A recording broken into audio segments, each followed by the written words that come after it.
And as promised, this week's interview on the week of Veterans Day is with Bill McGroarty. He's the Director of Veteran Services in Brookline. Bill, thanks for coming on the show today.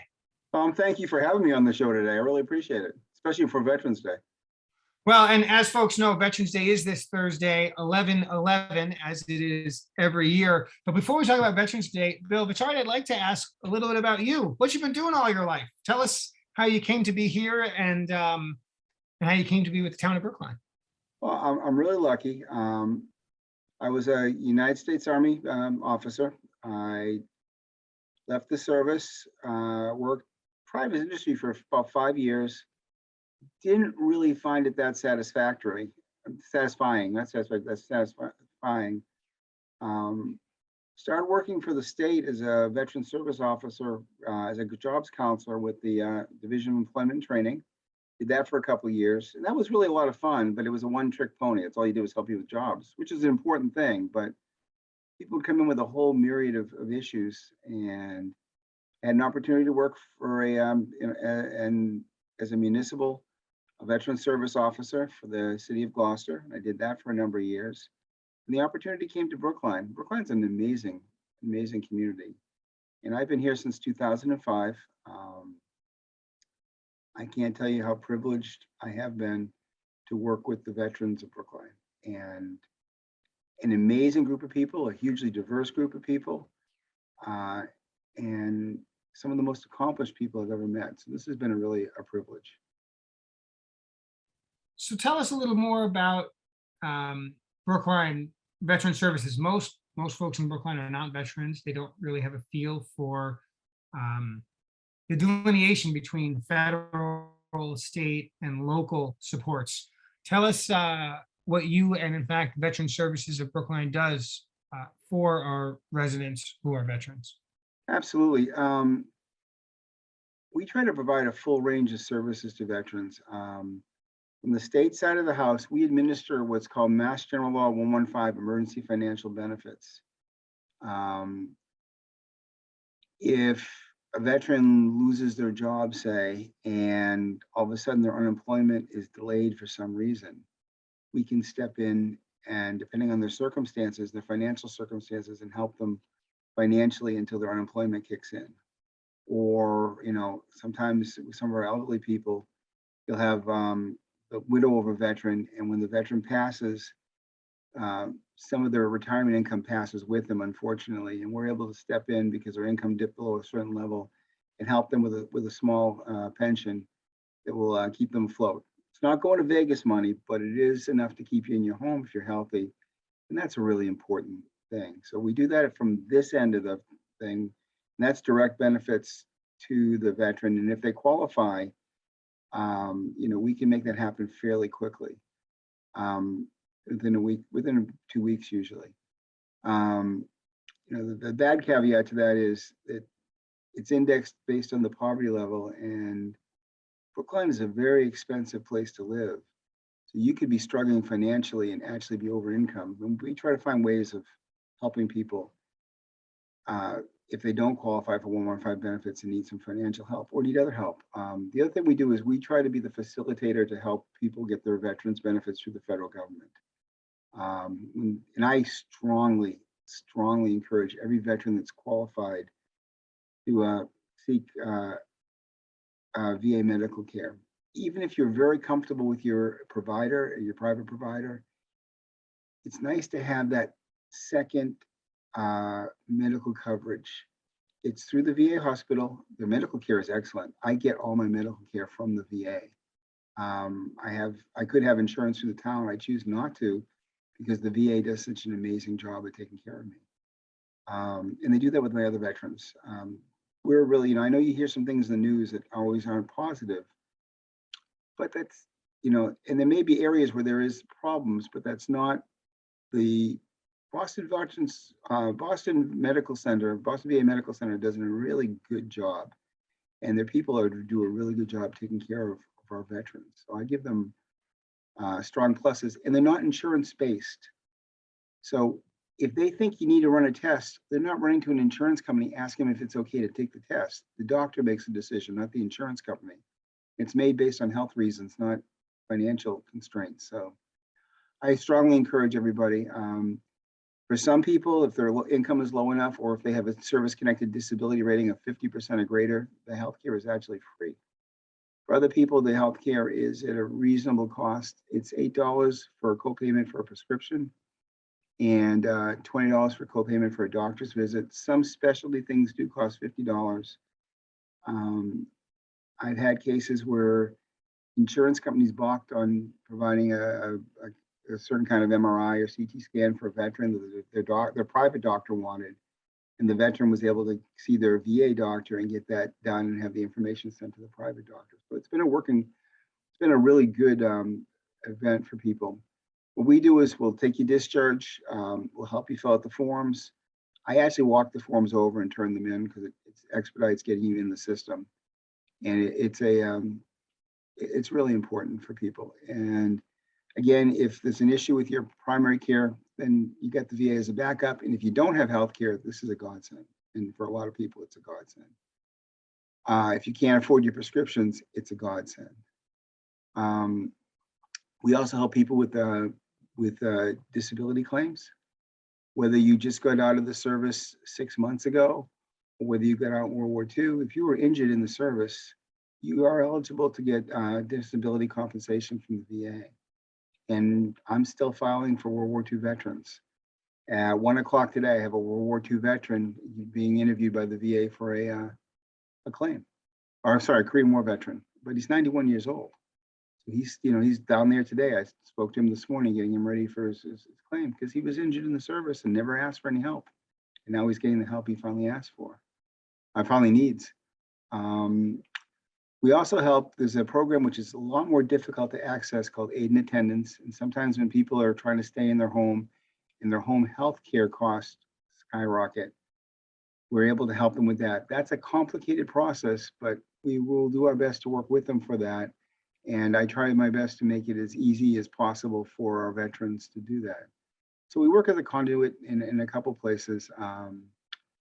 A lot of times when the young men and women that serve in our country, especially in this war, and they come back, they need to talk to somebody, and we're here for that too. And I'm not a clinician. I do my best to talk and listen, and then try to get you, if you need additional assistance, to see a clinician at the VA. We try to be a facilitator for that as well. So those are our big things, and we help families with, other things, getting access to their VA loans for housing loans, help them a little bit with their educational benefits, but most of that goes through the schools they're going through, because they're really set up for that. And unfortunately, we help help families when a veteran passes also with those arrangements as well. So those are our big things that we do for people right now. So healthcare and claims are our strongest points. Yeah, and I think that it makes a ton of sense because we Brookline isn't providing most of those actual services, but we're helping our residents who are eligible for a variety of different services access those services, and that helps them stay in our community and stay engaged. So I think it makes a ton of sense. Veterans Day is coming up. Tell us about what's planned for Veterans Day. Well, unfortunately, with the COVID, we're not going to do the collation afterwards. That's where we usually have a little bit of a dinner after thing. But we're going to do the Veterans Day event. It's at 11 o'clock in front of the town hall at the War Memorial, right? And we do our general event. Our speakers this year, our speaker this year is town meeting member Neil Gordon, who's been working very actively to keep civil service for our first responders. Representing the town is Selectman Bernard Green. Representing the state is you. And I believe State Senator Cynthia Cream is also coming in. I heard that.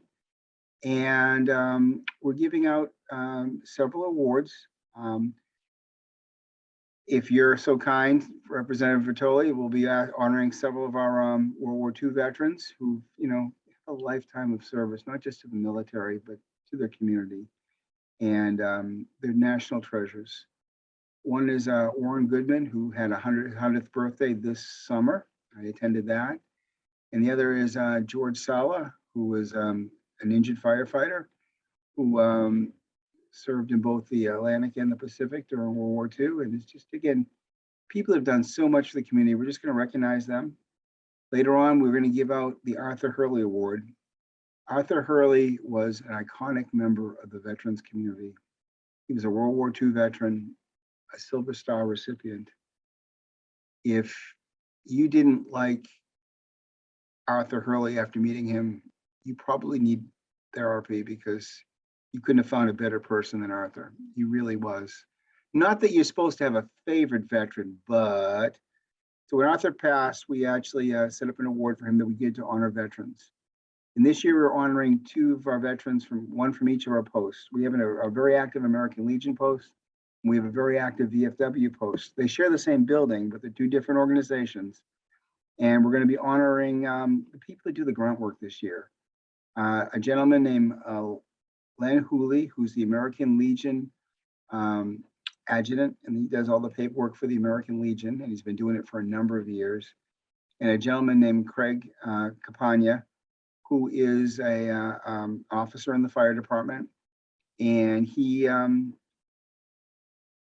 been the finance officer for the VFW for at least 10 years now, probably more. So we're going to be honoring them. I also give out a Veteran Service Award. That's actually from my office, and that doesn't have to be to a veteran, but it's people that support veterans. And this year, we're actually going to honor Selectman Bernard Green. Bernard has been with us since the beginning, and Bernard has always supported our veterans in the town, at the veterans organizations, with funding. He's been a good friend to veterans, and we'd like to say thank you to him as well. And just so the viewers understand, because we're filming this before Veterans Day, we're talking about it in the future. But of course, you, the viewers, by the time you see this, you will have just missed it. This will air on Veterans Day in the late afternoon. And so we're talking about things in the future tense that by the time you see them will be in the past tense. Amongst other things we can do on Brookline Interactive Group, we can bend time. And that's exactly what we're doing today. Bill, I know that you would never hesitate to ask for things that veterans need, and that you've been doing that on an ongoing basis. But I wonder, are there opportunities either through town government or through other avenues in town that we could further meet the needs of some of our veterans that might not be being met as fully as we'd like? Well, again, we endeavored to meet our veterans' needs across the board. I actually have a little funding set aside. I'm not using it right now because of the shutdown and things have been so restricted, but I'm hoping that when things widen up a little bit, then I'm going to get a small handicap accessible van. Maybe we can help getting some of our mobility challenged veterans who are still ambulatory to the VA appointments that way. We actually gave it up at the beginning of the COVID because, again, you know, the shutdown really changed the dynamic of everything. We had an internship program. It worked out really good. What happens with, and especially we got a lot of young men and women coming back from the war on terrorism. They served their country valiantly, and then they were going to go to school and further education using their GI Bill benefits. Those that lived in town, a lot of them, because again, this is not an inexpensive place to live. Their spouse was working, and they would be getting the GI Bill, so they'd be able to keep their head above water. A lot of them lived here, you know, because A, it's a great town to live in, and B, it's close to all the educational institutions, and C, we have a great educational system here. A lot of them had young families. The problem is that once you graduate, the VA benefits immediately end. It doesn't always mean you have a job waiting for you when you get out. It's not, you know, like it was. Sometimes you have to wait 3, 4, 5, 6 months. So what we did was we had an internship program where we'd hire you. We try as hard as we can to put you as close to what you were working at as possible. We had a lot of people in the IT department that did technical things. And it was a win-win situation. It gave our veterans a little extra money while they were looking for work. It gave them another thing to put on their resume, especially if it was as related as possible to what they were looking to do. And thirdly, it gave the town some great assistance. You know, when they were when these men and women were helping in the departments, some of the departments that they really hated to see them go when they finally got their their first full-time position after college. And believe it or not, we did this for the college people, but we also ended up finding a few of our older veterans who found themselves a year or two before retirement and suddenly were at a loss for a job, and this helped them also. So it worked both directions. So that's what we were trying to do as much as possible. I wonder if you could help our viewers. So many of our viewers know that there's a VFW AL post right in Brookline Village, sort of on the corner of Cypress and Washington and School Street. But many folks don't know how it works, or heck, even what the acronyms are, what the letters mean. Okay. Can you tell us a little bit about those two posts, how they work together, how they relate to the town, and who they serve? Okay. Both posts have a very similar mission, but they have and some of them have a lot of crossover members, but there are some differences. The American Legion is a veterans organization. To be a member, you have to be an honorably discharged wartime veteran. You don't have to have been in combat, but you have to be an honorably discharged wartime veteran. And that covers most of our veterans. There are some veterans who are in peacetime, and I fully disagree with the mandate. I wish they let everybody in, but those are the things that Congress passed when they gave them the charter. And they work within the community, and they work within the veterans organizations, and it allows veterans to gather and spend some time together with people that have similar experiences. And that may not sound important, but it is very important. The VFW is the Veterans of Foreign Wars. And the real difference is you actually have had to deploy into a combat zone to be a member of the VFW. So there's a little bit difference in their experiences. Now, there's a lot of crossover members that belong to both. I belong to both. But, and again, especially for our veterans that did see combat, to be able to sit with other veterans that have shared experiences is huge, because a lot of times your family can't understand what you went through. But the men and women that sit with you at the VFW or the American Legion can. So especially for our combat veterans, that's very important. But whether you're a combat veteran or not, everybody did their part and served our country and should be treated with the greatest respect. And these organizations bring our veterans together. They give them that comradeship they had in the service, and they do some good things for the communities. So it's a win-win for everybody. The Veterans Post, is on Washington Street. Always looking for new members, and they do some neat things. Again, COVID has kind of brought this up and down, but we were doing this thing with jazz music that was open to the whole public. It wasn't restricted to veterans. John Purcell, who was not a veteran, but is a real good supporter of ours, put it together. And jazz musicians would come down. They turned the lower lounge into a bistro. It was free. I mean, if you wanted to go buy a drink at the bar, you paid for that. But other than that, it was free. And the music was great. For a Friday night or a Saturday night, what a place to go and do that. It was just a really neat thing. And hopefully we'll be starting that up again as the pandemic becomes more controlled. And hopefully that will be very soon. Now, it occurs to me that obviously most of our World War II and Korean vets have passed on. And in fact, our Vietnam vets are getting on in age.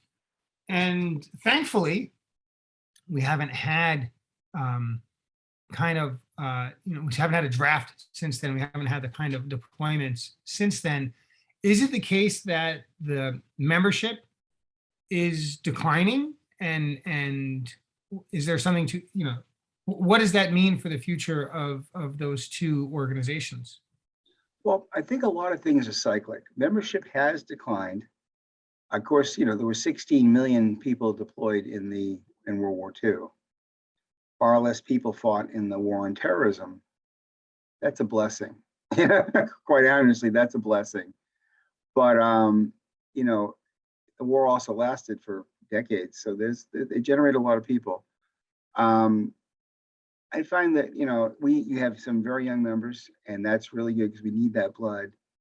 I also find that, you come home from the service and you go back to your life, or you start your life, and you got a lot going on. And sometimes it's hard to make a meeting on a Thursday night. But as you get a little bit older and you get a little more settled and your life's a little more settled, and you're missing that comradeship, that you find your way to the Veterans Post to be with your comrades. So I would say that, there are ups and downs. I think we do have members from the war. We have a lot of members from the War on Terrorism, and I think some of them show up very regularly, some of them not as much. But I think you'll see that numbers grow as my War on Terrorism veterans get a little more settled in life. But we're not going to have the numbers we had in World War II because there just aren't as many veterans. Right. And as you said, that is a good thing. That is a good thing. But the Post, my understanding is the Post is on really solid financial footing. The Post isn't going anywhere. It's going to continue to serve veterans of foreign wars, or in the case of the American Legion, active duty members during at least most of American time. They're going to continue offering those services because they're in good shape. Is that a fair assessment? We're in good shape. We're on very solid ground. Both posts are. Some veterans posts sadly have become more of a bar than a veterans post. We're not that. We're actually a very legitimate veterans post, and we do outside activities. We're actually a really good resource for the community because we have a hall. There aren't too many spaces in Brookline, and we can accommodate 100 people. So we use it for a lot of things. I think about a month ago, the Homeland Security for the town did their CERT MRC, that's the Civilian Emergency Response and Medical Reserve Corps Honors Award Night at our post. It was really nice. So we're able to give back to the community by just lending our hall to events like that. It was really good. Bill, no question, the veterans in town recognize and appreciate the tremendous things you do for each of them, at least 5 days a week. I know you're actually on call 7 days a week, regardless of what the town says. I know you're around all the time. And I hope that, between programs like this one and events like Memorial Day and Veterans Day, other folks in town will appreciate just how important you are to the health and well-being, physical and mental, of the veterans who live in this town. So thank you for everything that you do. And I'm so grateful for your work, and I'm so grateful that you appeared with us today on TV here on Brookline Interactive Group. Now, I'm going to flip this around a little bit. I'm not doing this because you had me on your show, but when I've had issues with veterans that needed help from the state, you and your staff have done an amazingly good job, and you're there supporting us. So I'll flip it around. Thank you for being around 24/7 for my veterans. Well, I'm always going to do that. I'm grateful that in almost all cases, you solve the problem long before it gets to me, and they get the help that they need more quickly. But that's absolutely right. And I'll remind folks, because I do it all the time, call Bill, but you can always call me, 617-872-8921. I've been holding up this piece of paper on Zoom calls since March of last year, and I'm going to keep doing it. This is my cell phone number. If I can be helpful, you call me, and we will do the best that we can to connect you with whatever services or solutions you need. Folks, you've been watching Brookline Interactive Group. We've had Bill McGroarty, who is the Director of Veterans Services for the town of Brookline. You're watching Brookline Interactive Group, and we hope to see you again next week. Thanks for watching.